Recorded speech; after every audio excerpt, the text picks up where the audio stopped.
Today on Questions Answered, we're answering questions about dropper seat posts. And the first question is, why would I want a dropper post? And let's go into what a dropper post is. And what a dropper post is that it is, instead of a rigid seat post, which is just a tube that bolts in place on your bike and the height is set, but can be adjusted, with a tool or a quick release mechanism at the seat post clamp.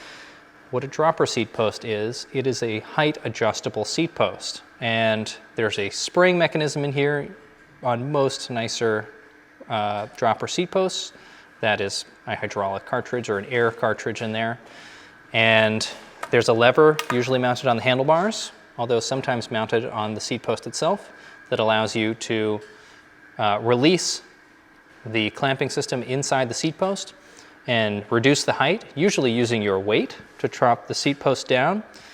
And then when you release the lever, it'll stay at whatever height you set it to. Usually that's at the bottom or somewhere in between if you still want to pedal. And then when you stand up and you want to pedal again, you hit the lever again and the seat post returns to your pedaling height. So you would want one because in a lot of ways you get two bikes in one with a dropper seat post. You get a very pedalable bike at full extension. You get your full leg extension to the pedals. You get your efficient pedaling position. And then with the seat height fully reduced, you get a bike that is much easier to descend on because the seat isn't in your way. You can get low, you can move your body around more easily, and it makes it so that the bike is a lot easier to handle in really rough technical terrain, especially when you're descending. So the big advantage is that it allows you to be efficient when you want to be efficient, and it allows you to ride more technical terrain where you want your seat out of the way without having to get off the bike and change your seat height or change bikes. So in a lot of ways, it's kind of like two bikes in one. So what's the use case for a dropper seat post? Primarily, that would be mountain biking, various forms of mountain biking, anything from trail riding to enduro, where there is climbing and descending in the riding style. That means that you want to be able to use full leg extension when you want to pedal and climb, and you want to drop the seat out of the way to get the most maneuverability when you descend.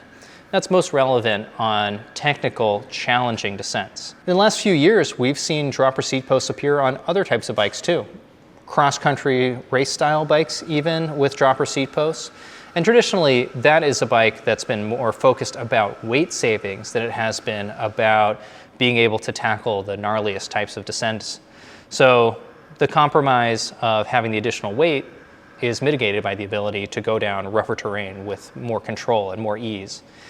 We've even seen dropper seat posts appear on gravel and adventure touring bikes in the last couple of years. And I think that just shows how much they can really add to a bike's capability on rough terrain and how people are willing to sacrifice a little bit of weight and a little bit of complexity for a lot more control on descents. Another use case where we're seeing dropper posts more frequently now is in commuters, off-road touring too, and even some cargo bikes, because not only does it allow you to move your body around more on technical terrain, but it allows you to adjust your seat height so that you can put your feet flat on the ground when you come to a stop.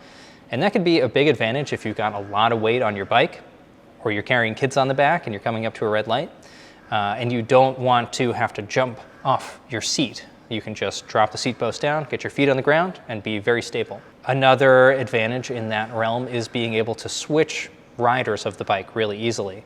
So if you share your cargo bike or your daily commuter with a spouse or somebody else in your household, or someone else who uses the bike, and you have different leg lengths, then you don't have to actually adjust the seat height with a tool. You can adjust the seat height with the dropper seat post and swap bikes really easily. Are there different types of dropper seat posts? Yes, there's different types, and there's different sizes, and there's different price points. So let's talk about types. There are primarily two different types of dropper seat posts.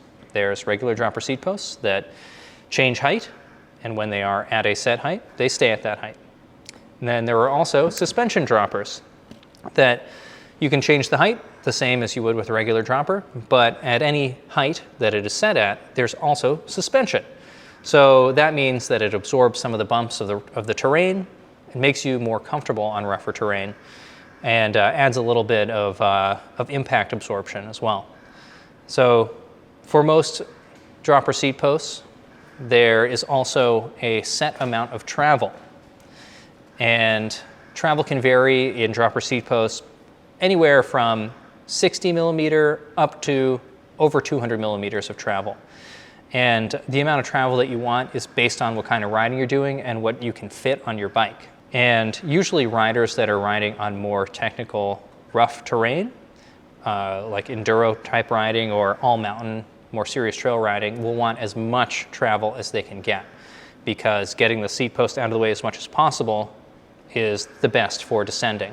Although that kind of comes down to personal preference a bit too, because a lot of riders also like to pinch the seat sometimes. So if you get it too low, you can't really pinch it with your knees. But how much travel you can have in a dropper is also limited by your bike, because different seat tube lengths affect how much travel the seat post can actually go down, and how much seat post you can actually fit inside your bike. Because not only are longer travel droppers longer up here, but they are longer down here as well, because they require more insertion depth. There's also quite a wide range of price points for dropper seat posts, and some of the things that vary between cheap dropper seat posts and high-end dropper seat posts are how smooth they move and whether they are able to stop at every point. So whether they have infinite adjustability or not.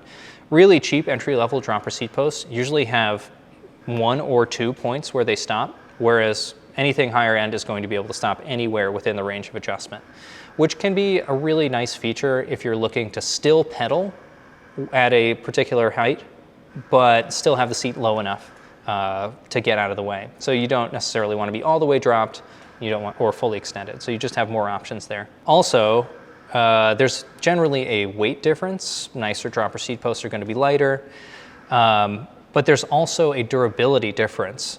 Cheap dropper seat posts will develop quite a bit of play in them over time. It's kind of normal and accepted that most dropper seat posts will have some wiggle to them over time. And usually they use a key shaft on the inside to keep them from wiggling around, but that stuff just kind of wears out, and that's especially true on dropper seat posts.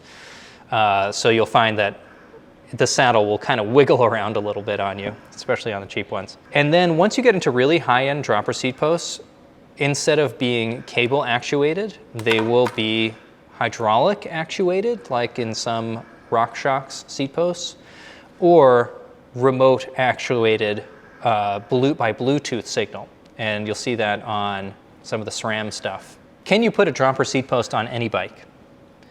The answer is just about any bike can fit a dropper seat post, but there are some limitations. And dropper seat posts that are higher end usually require internal routing. And so that means your bike has to have a hole in it for the cable for the dropper to be routed through. There's also somewhat of a limited number of seat post diameters for dropper seat posts, but they come in generally all of the major sizes. 27.2 for road bikes, although the amount of drop is going to be pretty limited for 27.2 millimeter dropper seat posts.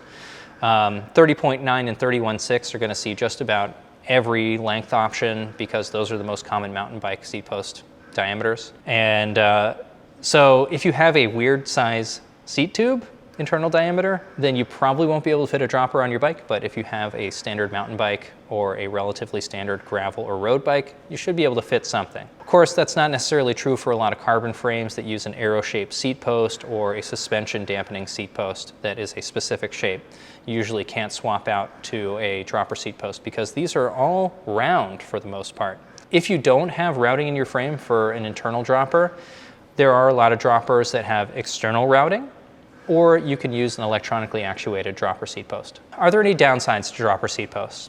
If you're out there trying to build the lightest bike you can, a dropper seat post is much heavier than a lightweight fixed height seat post. So it's definitely going to be a big trade-off on the weight end of things. Not only is the seat post heavier, but you also have a cable and a lever that you have to deal with as well. So, that's all additional weight. It's also added complexity. So if you really want the most low maintenance, carefree build, there is more complexity to this system, which means that it also requires a little bit of maintenance. Most dropper seat post manufacturers recommend every 50 hours or so, you clean the seals and lubricate them. If you do have a bike that you're taking on a very long tour, let's say, it is possible to have a failure of a dropper seat post where it could get stuck at a particular height or all the way up, all the way down, or somewhere in the middle, which can have its own issues for you on a long ride where you really need your bike to work and be at a pedaling height that gets you where you need to go. So it's not necessarily the most low maintenance solution. There's one more downside for bike packers, which is that most people don't usually run a giant seat bag on a dropper seat post. You could kind of get away with it, but it does limit whether you can use the dropper or not, and it could cause some wear problems with the dropper seat post. In fact, you kind of want to be careful of the basically the stanchion area of the dropper seat post, because any big scrapes to this can wear out your seals or cause issues. Similarly, you don't want to overclamp or crush this area of the dropper seat post because it can stop it from functioning or damage it in the long term. If you have any more questions about whether droppers would work for you, or any questions about bike stuff in general, put it in the comments and we'll answer you directly or in a future video. Thanks for watching.